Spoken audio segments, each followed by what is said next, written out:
ಚಿಕ್ಕಬಳ್ಳಾಪುರ ಹೊರವಲಯದ ಜಿಲ್ಲಾಡಳಿತ ಭವನದಲ್ಲಿ ಸಂಸದರ ಕಚೇರಿಯಲ್ಲಿ ಸಂಸದ ಡಾಕ್ಟರ್ ಕೆ ಸುಧಾಕರ್ ಅವರು ಇಂದು ಸಾರ್ವಜನಿಕ ಕುಂದುಕೊರತೆ ಸಭೆ ನಡೆಸಿದರು.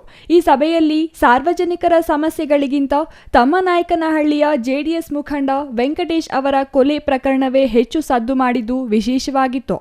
ತಮ್ಮನಾಯಕನಹಳ್ಳಿ ಗೇಟ್ನಲ್ಲಿ ಇರುವ ಬಾರ್ ಕೂಡಲೇ ಸ್ಥಳಾಂತರ ಮಾಡುವಂತೆ ಸಂಸದರು ಸಂಬಂಧಿಸಿದ ಅಧಿಕಾರಿಗಳಿಗೆ ಸೂಚನೆ ನೀಡಿದರು.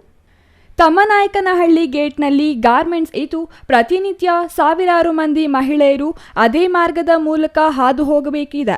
ಇಂತಹ ಜನನಿಬಿಡ ಸ್ಥಳದಲ್ಲಿ ಬಾರ್ ಮಾಡಲು ತಮ್ಮ ಅವಧಿಯಲ್ಲಿ ಅವಕಾಶ ನೀಡಿರಲಿಲ್ಲ.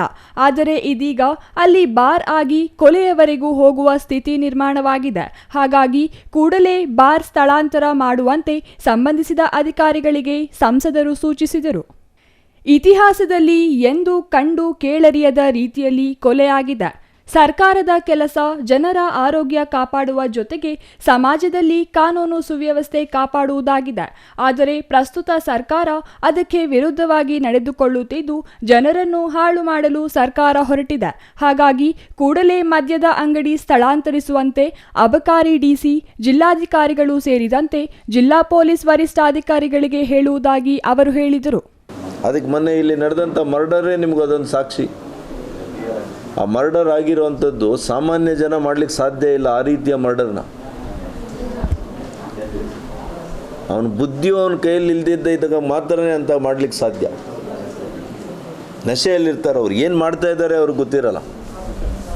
ಅದಕ್ಕೆ ನಾನು ಮೊನ್ನೆ ದಿಶಾ ಸಮಿತಿಯಲ್ಲಿ ಸಭೆಯಲ್ಲಿ SP ಅವರಿಗೆ ಇದನ್ನು ಒಂದು ಚಾಲೆಂಜಾಗಿ ತಗೊಳ್ಳಿ. ನಮ್ಮ ಜಿಲ್ಲೆಯಲ್ಲಿ ಎಲ್ಲಿ ಕೂಡ ಸುಮ್ಮನೆ ನಾವು ಕೇಸುಗಳು ಬುಕ್ ಮಾಡಿದ್ದೀವಿ ಅಂತ ತೋರಿಸ್ಕೊಳ್ಳೋಕ್ಕೆ ಈ ಪೊಲೀಸ್ ಇಲಾಖೆ ಕೆಲವು ಮಾಡ್ತಾರೆ. ನಾವು ಮೊನ್ನೆ 6 kg ಹಿಡಿದ್ವಿ, 5 kg ಹಿಡಿದ್ವಿ, 2 kg ಹಿಡಿದ್ವಿ. KGಗಳಿಗೆ ಗಟ್ಟಲೆ ಇಲ್ಲ, ಇದು ಟನ್ನುಗಳ ಗಟ್ಟಲೆ ಬರ್ತಾಯಿದೆ. ಹಾಗಾಗಿ ಅದನ್ನು ನೀವು ದಯವಿಟ್ಟು ಇದನ್ನು ಇನ್ ಪ್ರಿನ್ಸಿಪಲ್ ಡಿಸಿಷನ್ ತಗೊಳ್ಳಿ. ಈ ಅಧಿಕಾರಿಗಳೆಲ್ಲ ಕೂಡ ಸಂವೇದನಾಶೀಲವಾಗಿ ಯೋಚನೆ ಮಾಡಬೇಕು. ನಮ್ಮ ಕುಟುಂಬ, ನಮ್ಮ ಮಕ್ಕಳು ಎಷ್ಟು ಮುಖ್ಯನೋ ಎಲ್ಲರ ಕುಟುಂಬಗಳು ಈ ರಾಜ್ಯದಲ್ಲಿ ಎಲ್ರಿಗೂ ಮಕ್ಕಳು ಒಂದೇನೆ ಅನ್ನುವಂಥ ಭಾವನೆ ಅವ್ರಿಗಿದ್ರೆ ಯಾರೂ ಕೂಡ ಇದನ್ನು ಅಲೋ ಮಾಡಲ್ಲ. ಇನ್ನು ನೂತನ ವೈರಸ್ ಬಗ್ಗೆ ಪ್ರತಿಕ್ರಿಯೆ ನೀಡಿದ ಸಂಸದರು, ಕೇಂದ್ರ ಸರ್ಕಾರ ಈಗಾಗಲೇ ಸ್ಪಷ್ಟಪಡಿಸಿದಂತೆ ಅದು ಅಪಾಯಕಾರಿ ವೈರಸ್ ಅಲ್ಲ. ಚೀನಾದಲ್ಲಿ ನಡೆಯುತ್ತಿರುವ ಬೆಳವಣಿಗೆ ಚಳಿಗಾಲದಲ್ಲಿ ಕಾಣಿಸಿಕೊಳ್ಳುವ ಆರೋಗ್ಯ ಸಮಸ್ಯೆಯಾಗಿದೆ. ಮಕ್ಕಳು, ವಯೋವೃದ್ಧರು, ರೋಗನಿರೋಧಕ ಶಕ್ತಿ ಕಡಿಮೆ ಇರುವವರನ್ನು ಈ ವೈರಸ್ ಆವರಿಸುತ್ತದೆ. ಹಾಗಾಗಿ ಅಂತಹವರ ಬಗ್ಗೆ ಹೆಚ್ಚಿನ ನಿಗಾ ವಹಿಸಬೇಕೆಂದು ಅವರು ಹೇಳಿದರು. ಆರೋಗ್ಯ ಇಲಾಖೆ ಯಾವ ಪ್ರಕರಣಗಳಲ್ಲಿ ಚಳಿ, ಜ್ವರ, ಗಂಟಲು ನೋವು, ಕೆಮ್ಮು ಮುಂತಾದ ಸಮಸ್ಯೆ ಬಂದಾಗ ತಪ್ಪದೇ ಪರೀಕ್ಷೆ ನಡೆಸಬೇಕು. ಪ್ರತಿ ಆಸ್ಪತ್ರೆಯಲ್ಲಿ ಐಸೋಲೇಷನ್ ಹಾಸಿಗೆ ಮೀಸಲಿಡಬೇಕು. ಸಮಸ್ಯೆ ಹತೋಟಿಯಲ್ಲಿಡಲು ಮಾರ್ಗಸೂಚಿ ರೂಪಿಸಿ ಜನರಿಗೆ ತಲುಪಿಸಬೇಕೆಂದು ಸಂಸದರು ಹೇಳಿದರು. ಅಂದರೆ ನಮ್ಮ ಕೇಂದ್ರ ಸರ್ಕಾರ ಈಗಾಗಲೇ ನಮ್ಮ ಮಂತ್ರಿಗಳಾಗಲಿ ಎಲ್ಲರೂ ಹೇಳಿದ್ದಾರೆ.